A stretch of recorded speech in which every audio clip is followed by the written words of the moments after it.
Bonjour à tous, j'ai le plaisir de vous retrouver pour un nouvel épisode du Sel de la Vie qui est un petit peu particulier car il est encore une fois tourné sur le chemin de Saint-Jacques-de-Compostelle. Et j'ai le plaisir d'accueillir Solène ici qui nous fait part de son expérience douloureuse. Solène a été violée à l'âge de 15 ans. Bonjour Solène. Bonjour. Solène, est-ce que tu peux nous parler un petit peu de toi en quelques mots ? Oui, du coup je m'appelle Solène, j'ai 21 ans.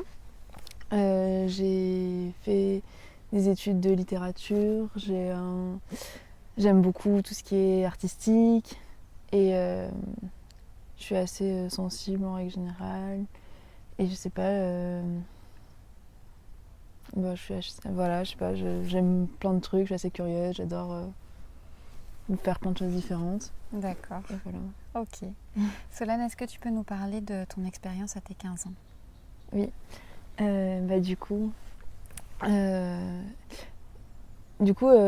Quand j'étais jeune, j'étais au lycée. J'avais pris une option littérature et société, un truc comme ça.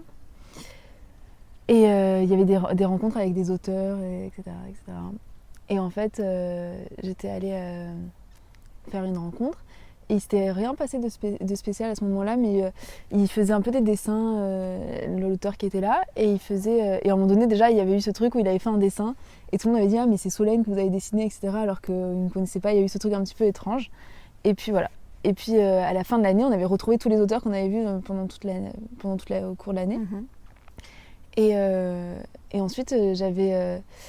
Et du coup, il y avait eu en fait une sorte de forum, en fait, et chacun allait voir les auteurs. Et, je vais le voir lui. Et je sais plus vraiment ce qui s'est passé à ce moment-là déjà, mais il y a eu un moment hyper émouvant où, je sais pas en fait, où moi je me suis complètement décontenancée et je me suis mise à pleurer. Et j'arrivais pas du tout à lui parler en fait. D'accord. Et du coup, je suis partie. Et je suis partie en courant, pleurer loin, je n'arrivais pas à lui parler. Et je sais pas, et lui, pendant longtemps après, il a justifié ce moment en disant que le terme qu'il disait, c'est qu'il s'était noyé dans mes larmes, etc. Je sais pas quoi, pour entrer en contact avec moi ensuite, par la suite en fait. Je sais plus exactement comment ça se passe, mais on reçoit un mail au lycée. Il dit oui, tel auteur a dit qu'il avait eu des conversations très intéressantes avec deux élèves, notamment Solène et une autre pour une copine. Et il disait j'aimerais bien poursuivre la conversation, etc. Donc j'envoie mon mail et on peut échanger. Et donc je lui ai écrit. Et c'était. Alors, moi, j'étais une adolescente assez solitaire, j'étais fille unique, c'était un peu compliqué dans ma famille, etc. Donc, c'était vraiment un exutoire pour moi d'écrire. Et j'ai écrit plein de choses. Enfin, je veux dire, je réfléchissais beaucoup, j'étais assez précoce un peu intellectuellement. Du coup, je lui parlais de philo alors que j'étais en seconde, c'était une classe, donc c'est pour ça que j'avais 15 ans. Donc, je parlais de beaucoup de choses et pour moi, c'était vraiment très enrichissant en fait. Donc, à chaque fois, il y avait comme ça des échanges de très très longs mails. Et le truc qui est un petit peu bizarre, c'est qu'il y avait ma mère qui avait une position un petit peu étrange parce qu'elle savait que je changeais avec lui, elle lisait tous les mails, elle les recevait et tout ça. Et il y a eu des moments où il y a eu des échanges de mails un peu étranges. Par exemple, une fois, il m'avait dit, moi, ce que j'adore, c'est Lolita de Nabokov, etc. Et je sais pas si tu vois, mais c'est l'histoire d'un prof qui tombe amoureux d'une fille de 12 ans. Donc il y avait plein de petites alertes que j'aurais pu avoir et que j'avais pas vraiment... Je pense que j'avais pas non plus toutes les refs en fait, j'avais 15 ans aussi, etc. Et donc on a échangé pendant longtemps. Il avait quel âge ? Du coup à l'époque il devait avoir 33, un truc comme ça. D'accord, ok. Et donc on se revoit et on fait une sorte de randonnée, c'était très beau, très bucolique, etc. Et à la fin on s'embrasse. Et moi j'étais un petit peu... Je savais pas trop quoi penser, j'avais passé en même temps un bon moment, mais bon voilà, je savais pas trop. Et on repart. Et j'ai plus trop de nouvelles. Et j'en parle à ma mère et tout ça. Et je lui dis voilà, il s'est passé ça. Et ma mère, en fait, ce qui s'est passé, ce qui est assez étrange, c'est qu'elle a échangé avec lui sans me dire. Donc moi, en fait, j'ai plus jamais reçu de messages. J'ai plus jamais eu aucun contact. Et entre eux, ils ont décidé en fait qu'il fallait plus que j'ai des contacts avec lui, qu'il me voie et tout ça. Et moi, ça pour le coup, à ce moment-là, je l'ai vécu vraiment comme une frustration parce que je m'étais ouverte, j'avais parlé de mes questionnements, etc. Je découvrais quelque chose en fait, aussi d'embrasser tout ça. Et puis d'un coup, en fait, j'ai jamais eu de... Ça a été complètement coupé sans que je le sache en fait. Du coup, je ne savais pas pourquoi en fait. Et c'était ma mère qui échangeait avec lui, etc. Et d'ailleurs, j'ai retrouvé les mails il y a pas longtemps. Et c'est hyper bizarre. J'ai l'impression qu'il drague aussi ma mère. Enfin, c'est un échange un peu à valoriser sans cesse l'autre, etc. Et donc là, il y a eu une grosse coupure. Et je sais pas trop comment ça s'est fait, mais il y a eu un moment où on s'est renvoyé quelques mails. Longtemps après, quelques mois plus tard et tout ça. Et je sais plus non plus trop comment ça se fait, mais je le revois après être allé au cinéma, un truc comme ça. Et là, pareil, il me réembrasse, etc. Mais avec tout un... Je me sentais assez mal à l'aise parce qu'il y avait tout un truc très professionnel, entre guillemets, de je suis un grand séducteur et tout ça, et je me sentais pas très bien. Et on s'est revus comme ça 2-3 fois. Et on parlait à chaque fois, et il me disait... Donc moi j'avais 15 ans, donc il y a plein de choses que je comprenais pas trop. Par exemple, il me disait que... Je me souviens qu'il me disait oui, en fait, t'es très sexy, etc. Et je comprenais pas trop ce qu'il voulait dire. Enfin, il y avait cette ambiguïté. Et puis un jour, du coup, ce qui s'est passé, c'est qu'il me dit je viendrai te chercher à la sortie du lycée, et on ira faire un tour à la mer, ou je sais pas quoi. Et donc il vient me chercher à la sortie du lycée. Et donc on part. Et on dit on va manger quelque part, et on trouve pas d'endroit pour manger, je sais pas quoi. Et puis il me dit non, mais le seul endroit où on pourra manger, c'est un hôtel, parce qu'il y a aussi des restaurants dans les hôtels. Et je sais pas, j'ai rien dit, mais je pense que j'avais peur déjà. Et donc il se gare sur le parking de l'hôtel et tout, et puis il va voir, machin truc, et il me dit reste là, et il me donne tout un matériel, il me dit oui, en plus, ce qui serait bien, c'est qu'on prenne une chambre, parce que comme ça, il y aura une table, et on pourra dessiner, écrire, je te montrerai des photos que j'ai fait de dessin, Donc il me donne le matériel de dessin et tout, donc je suis complètement encombrée en fait, physiquement, enfin je veux dire, j'ai plein d'appareils photo, de trucs de dessin, donc je peux pas vraiment bouger en fait. Donc c'est notable en fait, parce que du coup, en fait, moi j'ai eu l'impression qu'on me mettait une responsabilité, et du coup que je pouvais pas partir, parce que je me souviens très bien du moment où je me suis dit en fait là, ce que je pourrais faire, c'est partir. Et je me suis dit ah non, il faut que je garde le matériel de dessin, alors que j'aurais très bien pu genre tout laisser et partir. Et je sais pas pourquoi voilà, parce que du coup je sentais quand même que j'avais un peu peur, et je me souviens que j'arrivais plus trop à m'exprimer. Il me disait on peut faire ça, je disais oui pourquoi pas, enfin je savais pas trop. Et après finalement il me fait passer par l'arrière de l'hôtel, bien sûr il me fait pas passer par devant, parce que je pense qu'il se doute que c'est pas très... Et il me dit oui alors on peut, mais il faut d'abord rentrer par une porte à l'extérieur, et je sais plus, je crois que je lui dis mais on va manger quand, enfin je sais plus trop. Non mais d'abord je te montre quelques dessins, tout ça. Et donc on rentre dans une chambre d'hôtel qu'il avait sûrement réservée, enfin je sais pas. Et juste voilà, je me souviens que je savais pas, j'étais assise, il y avait 2 lits, j'étais assise en face sur le petit lit avec les jambes qui balançaient en disant bon on parle de quoi, enfin je savais pas trop. Et puis du coup directement il y a un peu un truc, rapidement il va venir m'embrasser, et puis ça va de plus en plus loin, et moi il y a un moment où je lui dis je veux pas et tout ça, et je me souviens que je lui dis mais en fait t'es qui, t'as plein de copines comme ça, qu'est-ce que tu fais, enfin je pose plein de questions que je comprends pas. Et il me dit un truc du genre ne pose pas de questions, n'en parle à personne, et je suis un auteur alors c'est comme ça. Et je me souviens de ça, et à ce moment-là du coup je me sens plus non plus dans le droit de poser de questions. Enfin c'est hyper étrange, parce que souvent il y a une forme de parole qui est comment ça, qui a un impact directement dans le réel en fait, où juste on me dit ne pose pas de questions, mais moi dans ma tête je me dis ah oui je dois pas te poser de questions en fait, alors que normalement je pourrais contrer, mais je prends ça comme argent comptant en fait. Et donc voilà, et là c'est le truc, ma réaction un peu, c'est de me déconnecter, d'attendre un peu que ça passe. C'est ton premier rapport? Oui. Et j'ai jamais été amoureuse ou quoi que ce soit, j'avais jamais trop... Je savais pas trop si j'étais amoureuse, si j'avais de l'admiration pour lui, c'était assez ambigu de mon côté. Mais d'un coup, là, ça commence à prendre des proportions qui me dépassent, et j'arrive plus trop à bouger et tout. Et je me souviens juste que je lui dis, je veux pas que que tu fasses ça jusqu'au bout, quoi. Je dis, je crois que je lui dis, je veux pas faire ma première fois avec toi, ou je dis un truc comme ça. Et là, ce que je me souviens de très pragmatique juste, c'est que donc je sais que plus ou moins je pense qu'il y a pénétration, et après je sais qu'il m'éjacule dessus sur le visage, etc., et ça me dégoûte complètement. Et après il me dit qu'on peut aller se doucher. Du coup je sais pas, je vais me doucher, et je me souviens juste qu'après je voulais un peu me venger, et du coup je me souviens juste que je mets le robinet très très chaud pour qu'il se brûle. Et il me dit pourquoi tu as voulu me brûler, enfin il s'énerve un petit peu que j'ai mis ça. Et puis, donc moi je sais plus trop, et je crois qu'il me ramène dans la ville, ma mère vient me chercher, enfin c'est un peu bizarre, je sais pas trop comment. Et je me souviens juste que le soir, j'arrive pas à dormir, j'ai mal partout, je me redouche 4 fois, enfin je me sens vraiment pas bien. Et je lui envoie un mail et je lui dis je sais pas ce qui s'est passé, est-ce que je vais être enceinte? Parce que je savais pas du tout ce qui se passait, j'avais très peur. J'avais très très peur, enfin j'étais... En plus il m'avait dit, je sais plus si c'était à ce moment-là, mais il m'avait dit tu peux en parler à personne, et donc j'étais persuadée que je pouvais... Non, voilà, le truc qu'il m'avait dit qui était fou, c'est qu'il m'avait dit que il savait tout ce que je faisais de loin, que même s'il était pas là, il savait ce que je ferais et que si j'en parlais, il le saurait quoi. Donc j'en parle pas. Ni à ta maman quand elle vient te chercher, elle te pose pas de questions. Non, c'est ça qui est étrange. Enfin, je sais plus trop, j'en parle pas vraiment. D'accord. Et je sais pas si elle sent que je suis complètement bouleversée, je pense un petit peu quand même, parce que je reste super longtemps dans la douche et tout ça. Et donc voilà, je lui envoie juste ce mail, après il me répond juste on n'a jamais vu une vierge tomber enceinte, alors je comprends plus trop ce qui s'est passé. Et le lendemain, j'en parle à ma meilleure amie, vite fait, dans les toilettes, parce que je me sentais pas bien. Je suis pas allée en cours, je suis restée dans les toilettes en fait, pendant toute la matinée. Et c'était ma meilleure amie, mais sauf que, je sais pas, au repas, à la cantine, le midi, elle dit à tout le monde, ah bah voilà, Solène n'est plus pucelle et tout ça devant tout le monde. Donc j'arrive...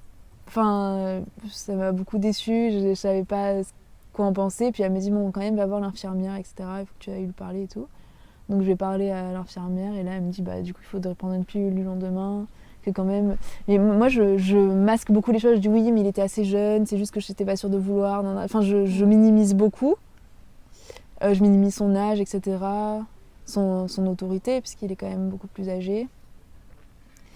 Et après, je pense que j'ai vraiment ce souvenir, du coup, très ancré dans un moment où c'était après, le moment juste après. Et après, je pense que j'ai fait comme si... Je me souviens un peu dans ma tête de m'être dit, bon, maintenant, on passe à autre chose, quoi. Et je me souviens de mal-être, où moi, je me sentais pas très bien, etc. Mais vraiment, je me focalise, en fait, ce que je fais, c'est totalement, je me focalise sur mes études. Et je fais que travailler. Et mon but, c'était de partir à Paris, en fait, je crois que je mets... En fait, c'est intéressant ce que je m'étais jamais dit ça jusqu'au bout, mais je crois que je mets vraiment toute mon énergie sur mes études. Et mon but ultime, c'est d'être prise dans une école à Paris, quoi. Pour pouvoir partir, parce que je me suis pas, je pense, aussi sentie sécurisée dans mon contexte familial, etc. Et je veux prouver que ça m'a pas détruite et qu'au contraire, je suis plus forte, etc. Donc je pars... Et donc je commence à travailler beaucoup. Et entre-temps, je rencontre un garçon. Et c'est là que je pense qu'il y a plein de trucs qui vont ressortir. Et déjà, il y a plein de trucs étranges qui vont se passer. Enfin, par exemple, j'ai l'impression qu'il me suit dans la rue. L'auteur, ouais. D'accord. Donc, parfois, genre, je suis dans la rue, j'ai l'impression de le voir. D'accord. Donc je me sens toujours stressée. Toujours l'impression qu'il peut être derrière moi, tout ça. Et à un moment donné aussi, donc j'étais avec mon copain, il m'embrasse. Et d'un coup, j'ai un stress. Et quand je me recule et je le vois, et je ne peux plus, je tremble, j'arrive pas. Et je pense que mon copain, à ce moment-là, ne s'en rend vraiment pas compte à quel point ça me perturbe. Tu lui en avais parlé à ton copain ? Ouais, c'est hyper bizarre parce que j'avais l'impression que j'avais besoin d'exulter. J'en ai parlé quasiment dès le premier truc. Je lui ai dit oui, alors moi je vais pas très bien pour telle et telle raison.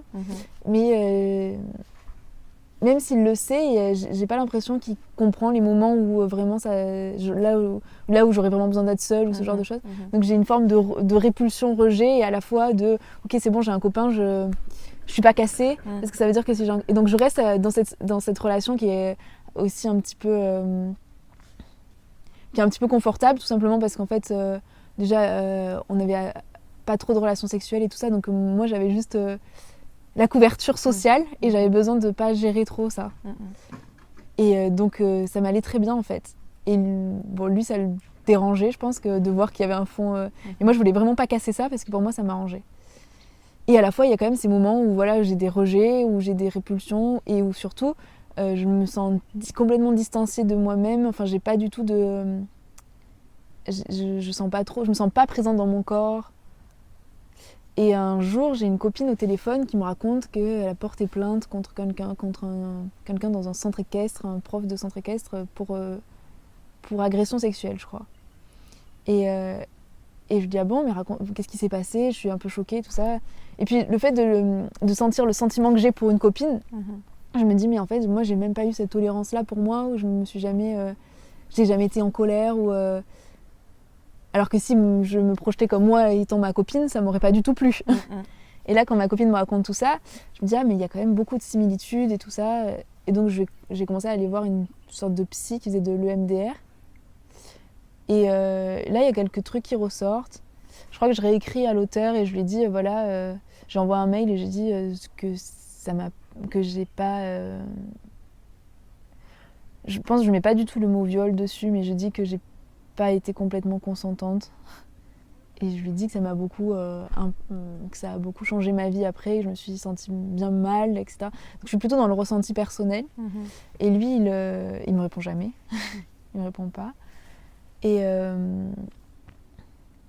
voilà. Et donc il y a ce moment où je commence à faire de l'EMDR et tout ça avec une psy. Et il y a des choses qui émergent un petit peu. Mais c'est plus... là, pour le moment, c'est plus de l'ordre du mal-être assez constant.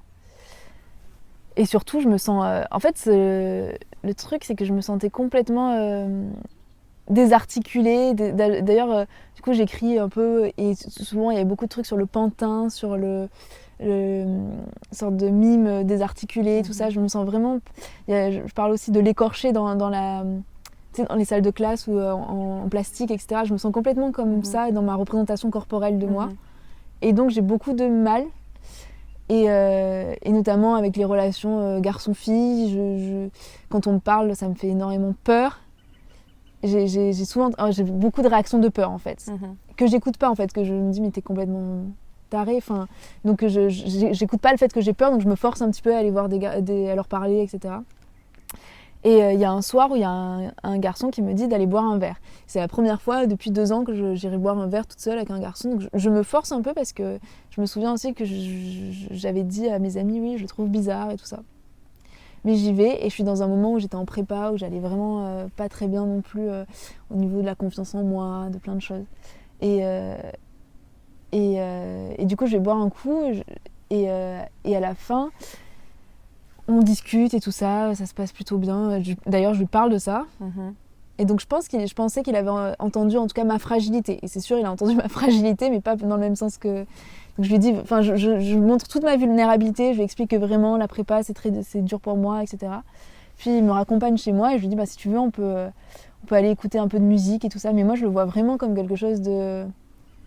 Comme, en fait, pendant toute la période de prépa, j'étais très seule, etc. Donc, une forme d'écoute, etc., qui me rassure, mais vraiment quelque chose de très pur, quoi. Donc, il monte dans ma chambre et tout. Puis lui, du coup, ce que je comprends après, c'est qu'il a vraiment pris cette invitation comme quelque chose de sexuel, en fait. Alors que moi, vraiment pas du tout. Et en même temps, je comprends qu'il puisse y avoir ambiguïté, parce que je m'étais tellement coupée de mes émotions corporelles et tout ça, que je voyais même pas, en fait, l'ambiguïté. Enfin, je sais pas comment dire. Mais de toute façon, moi, j'avais pas beaucoup de relations sexuelles avec mon copain. Tout ça, pour moi, ça n'existait pas vraiment, en fait. C'était vraiment un truc que j'avais mis sous le tapis.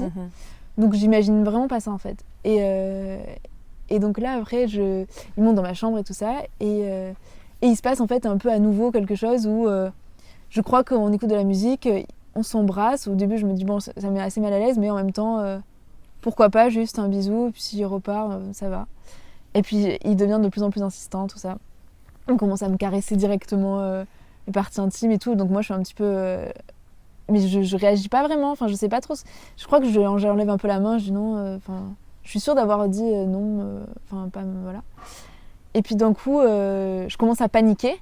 Je dis non mais là j'ai un copain et tout ça, parce que j'avais toujours mon copain et je l'aime et je veux pas. Et je commence à vraiment un peu paniquer, à parler de plein de choses en même temps. Et lui il essaye de me rassurer en me disant mais non, mais c'est pas grave et tout ça, il y a rien de grave. Et je sens qu'il y a comme une confrontation dans le dialogue où chacun essaye de dire mais moi je panique, et lui il essaye de me dire des trucs, mais il n'y a pas de communication. Et chacun...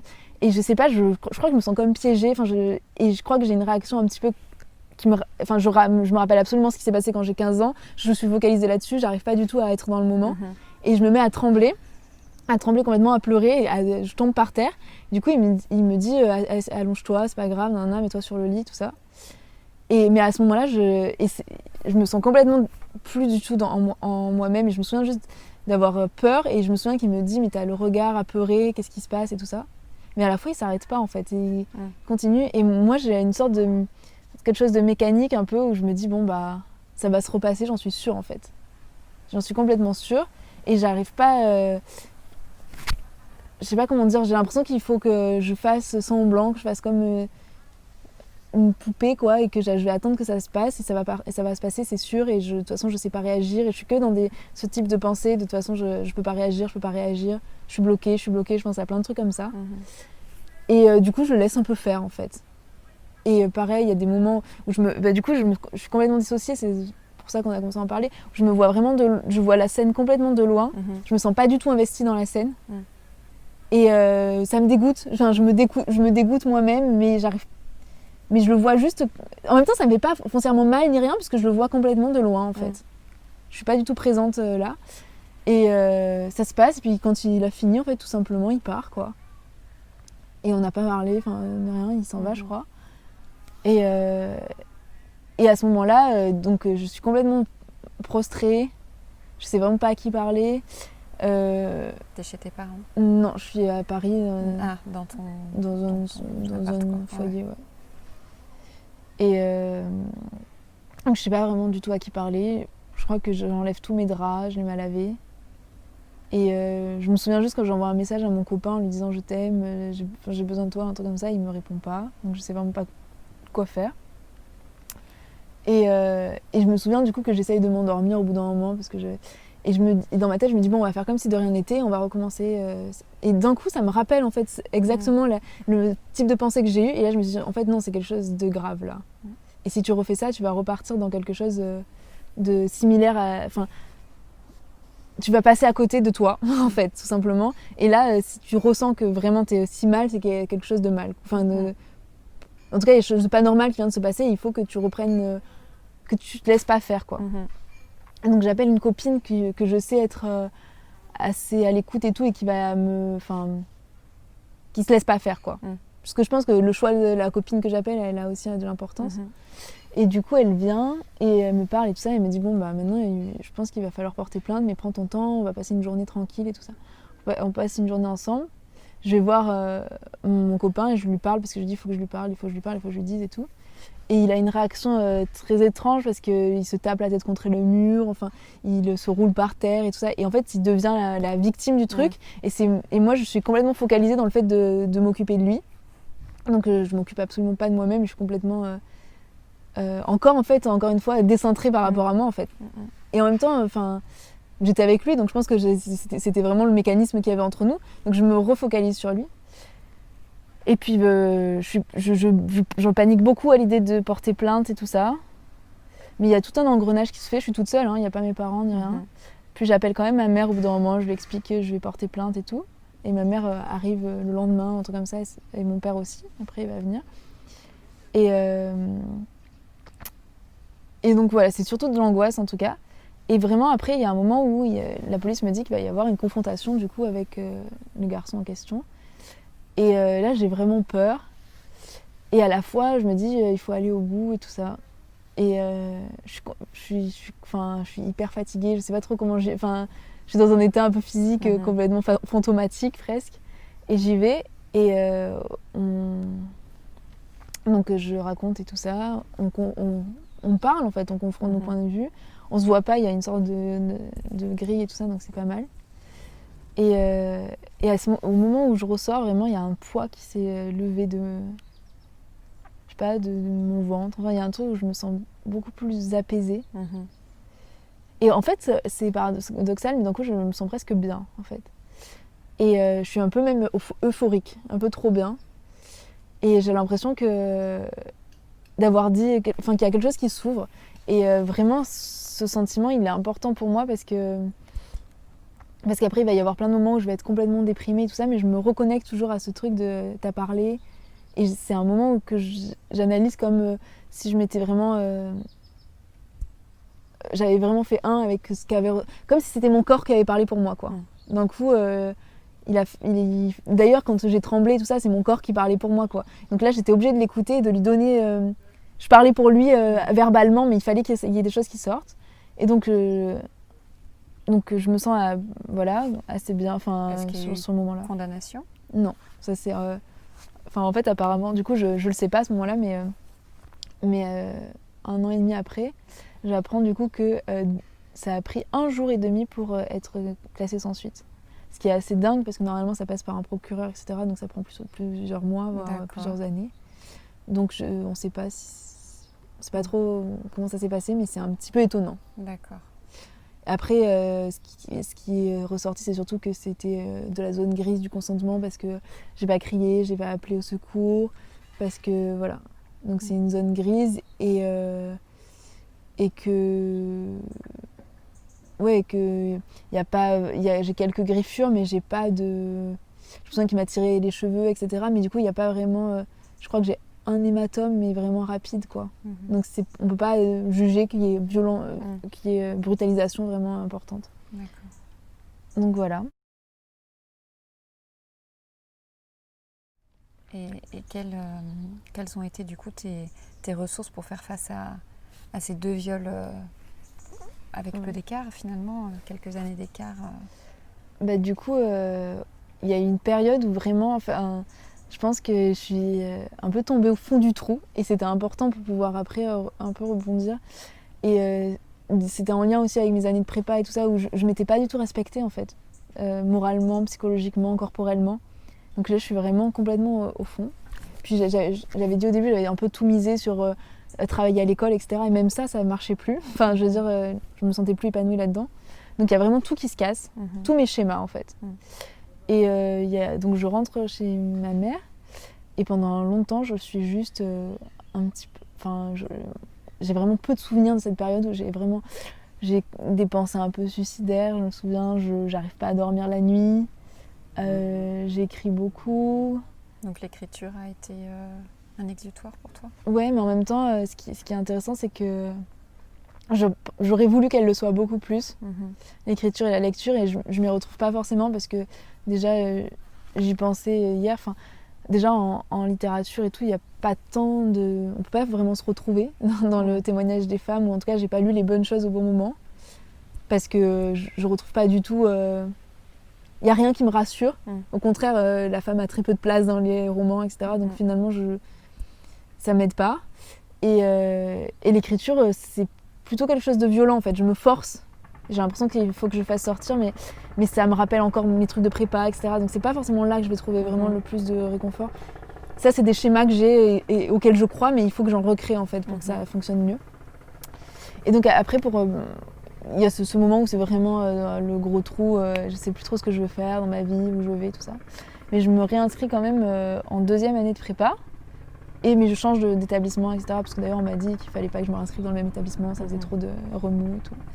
Donc je change de ville, je change un petit peu de... Il y a un changement comme ça aussi physique, et je rencontre, en fait, ce qui va déjà beaucoup m'aider, c'est que je vais rencontrer des nouvelles personnes, et ce qui s'appelle des amis. Et c'est vraiment, ça c'est vraiment quelque chose qui m'aidera énormément.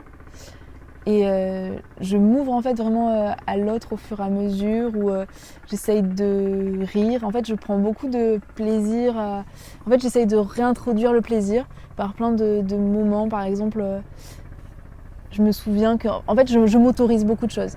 Et je me souviens que du coup, pour moi, tout était très... je m'autorisais très peu de choses. Et la première chose que je vais m'autoriser à faire qui va me bouleverser, c'est que je vais aller à la bibliothèque et je vais pas remettre le livre au bon endroit. Et je vais mettre le livre sur une autre étagère. Et d'un coup, je me dis, waouh, c'est trop bien de transgresser une fois comme ça. Et c'est un mini truc. Et en fait, au fur et à mesure, ça donne naissance à juste m'autoriser des moments. Et je vais m'autoriser à regarder un film.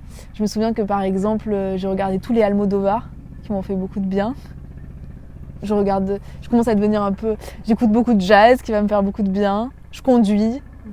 J'aime beaucoup conduire ma voiture. Ça me rassure beaucoup de me dire j'ai une voiture, je pars où je veux, quand je veux. Je marche un peu je vais dehors, il faut que j'aille dehors. Absolument. Enfin, ça me fait beaucoup de bien d'être à l'extérieur. Par exemple, dans le fait de conduire, c'est un truc qui me fait beaucoup de bien parce que c'est moi qui prends en main ma vie. Et le volant, etc. Et donc voilà, c'est plus, je veux tester plein de nouvelles choses en fait.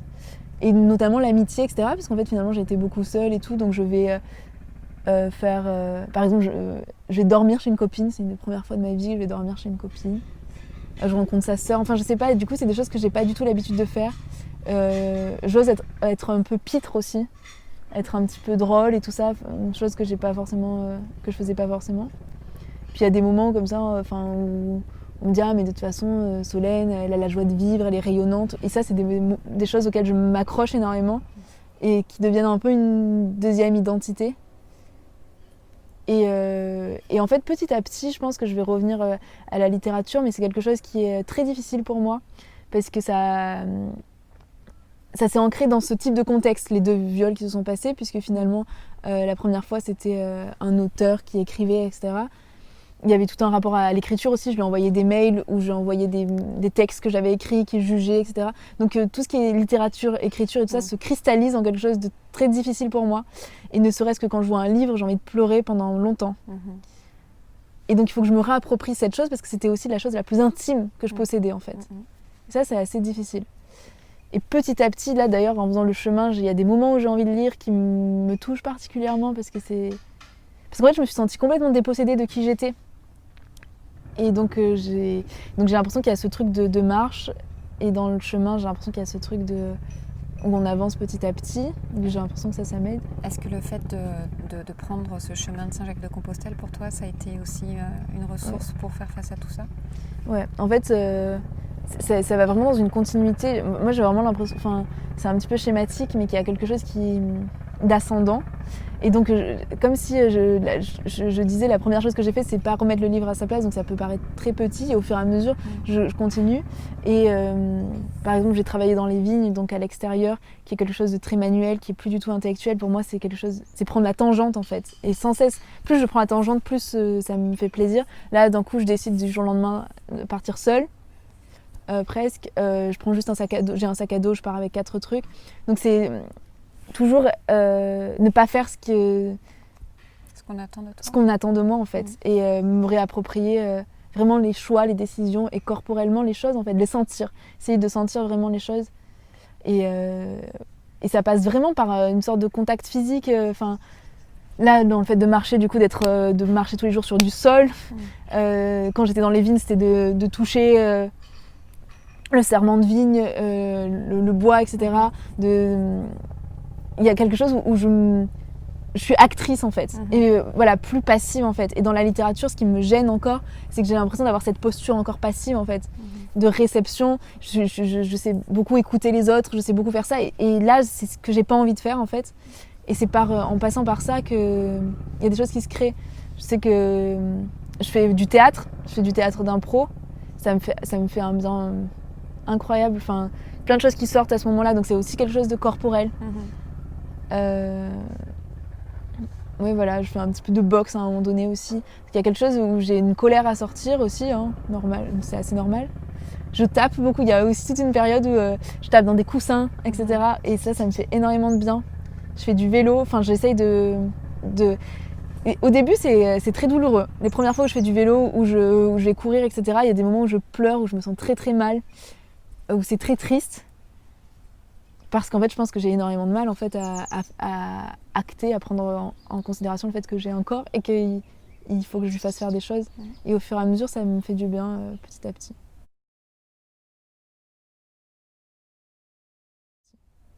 Et qu'est-ce que tu dirais que cette expérience t'a apporté comme regard sur la vie ou dans ta vie ?